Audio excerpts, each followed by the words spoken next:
The Cross-Eyed Girl. Once upon a time, a long time ago, in a far distant country, there lived a farmer with a daughter who squinted. Everyone has different personalities and qualifications, and everyone needs different horses for different courses. Let's not go deeply into these matters. When we say she squinted, we mean she was really cross-eyed. Anyway, cross-eyed or not, the girl was very clever.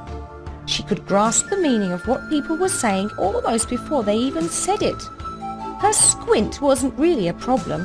While there are so many people with normal vision around us who see everything wrong, the really important thing is not to look, but to see. One day, the Sultan of that country disguised himself in normal people's clothes and went out into the town. His vizier accompanied him. Because both had changed their clothes, no one recognized them. They were easily able to mix with the people and try to find out how the people reacted to the country's problems. Eventually, they came to the hut of the farmer we mentioned. The Sultan looked at the vizier and said, "Vizier, I wonder if anyone lives in this hut," he asked. "There is no noise coming from inside, but if you like, give the door a little knock anyway." The vizier tapped on the door with the stick he was holding. After a short while, the hut's door was opened with a mooing sound similar to that of a cow returning to the village from the pasture. At the door, a sweet girl appeared. Just a guess. Let us say that she was 10 or 11 years old. Blinking her crossed eyes, she looked at the two men then. "Can I help you, sir? Whom are you looking for?" she asked politely. The vizier and the Sultan looked at each other. The Sultan looked at the girl's eyes and said, "How old are you, my girl?" The girl gave the Sultan an appraising glance from head to toe and said, "You are not the one who feeds me, but how come you want to ask my age, your majesty?" Both the vizier and the Sultan were astonished. "My girl, how did you know I was the Sultan?" the Sultan asked. First the girl laughed, then, "How could I not know that, your majesty?" she said naively. "You have changed your clothes, but not your good manners. You have changed your fez, but not your voice. Your look is resolute, and your words are commanding." The Sultan was amazed. He looked into the girl's squint eyes, and in the depths of those eyes he noted the sparkle of great wisdom. He was very pleased and wanted to continue the conversation. They began an amusing exchange of statements and thoughts, although the vizier didn't understand a word of it. "My girl, your hut is very pretty, but there is no smoke in your chimney," said the Sultan. "You are right, your majesty. The one who used to keep our stove burning burned our hearts and left 3 years ago," replied the girl without any hesitation. The Sultan bowed his head. Then he looked at her again and asked, "It seems to me that your windows are a bit crooked." "That's true, your majesty, but they take in the light well," answered the girl straight away.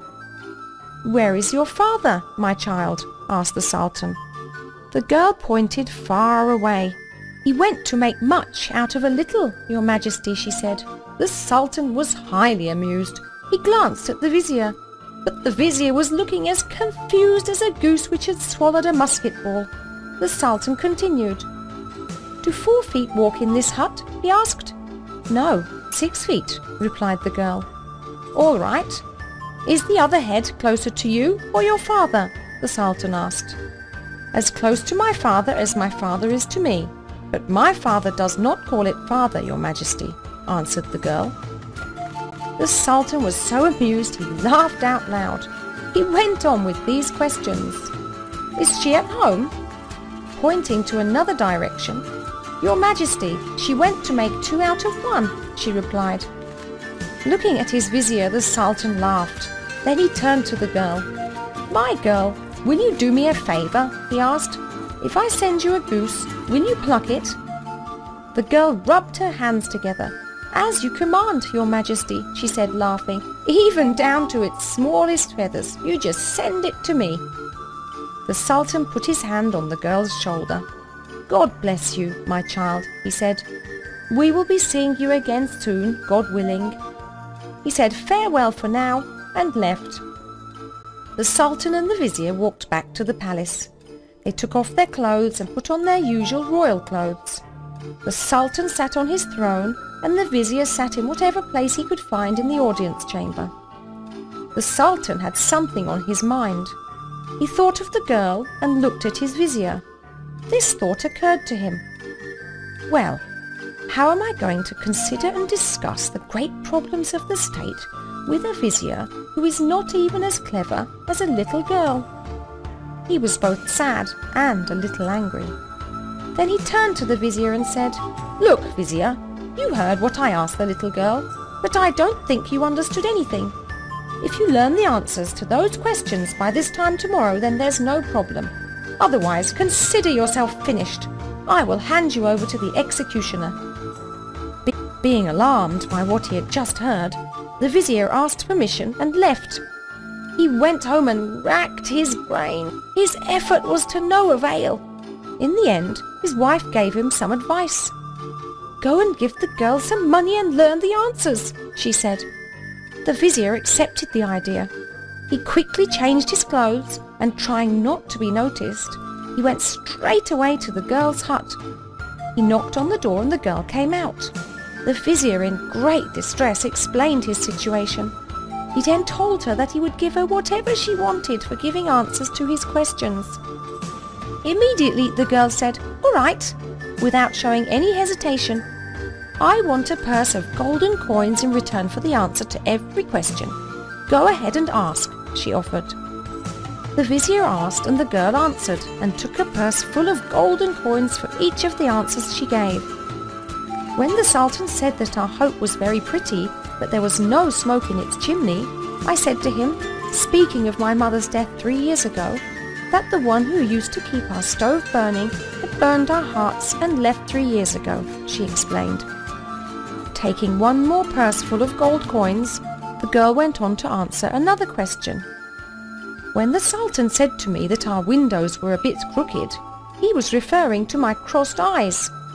When I said to him that they took in light well, I was saying that I can see the real truth about things. As the purses full of gold coins were piled up in front of the girl, the answers were noted down by the Vizier. The girl went on. The Sultan asked me where my father was. When I said that he had gone to make much out of a little, I was saying that my father had gone to sow wheat in the fields.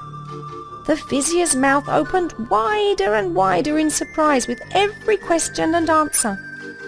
The girl continued. When the Sultan asked me whether 4 feet walked in this hut, and I answered 6 feet, I meant that there was someone else living in the hut other than me and my father.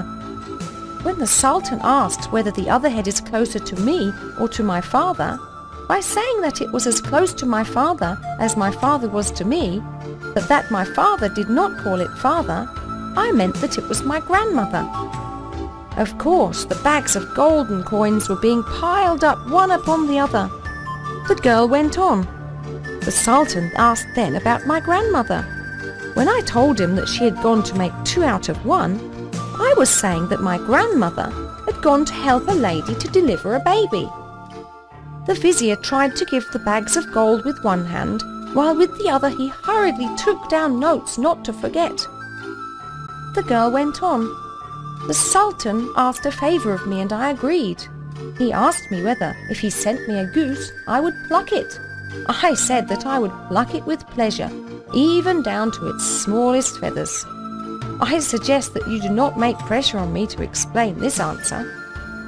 When the Vizier said that 1 purse of gold remained, and insisted that he wanted to know the meaning of the answer to the question, the girl smiled and explained.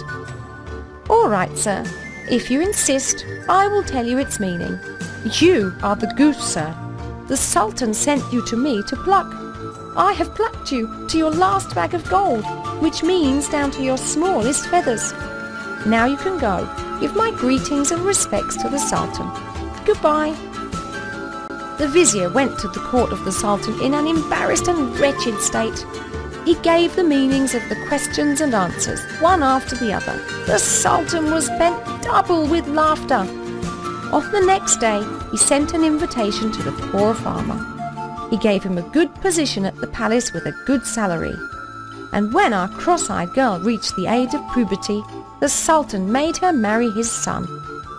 As long as he lived, the Sultan always invited his son and his wife to discuss important state matters, and he would ask their advice. Together they lived happily and peacefully ever after.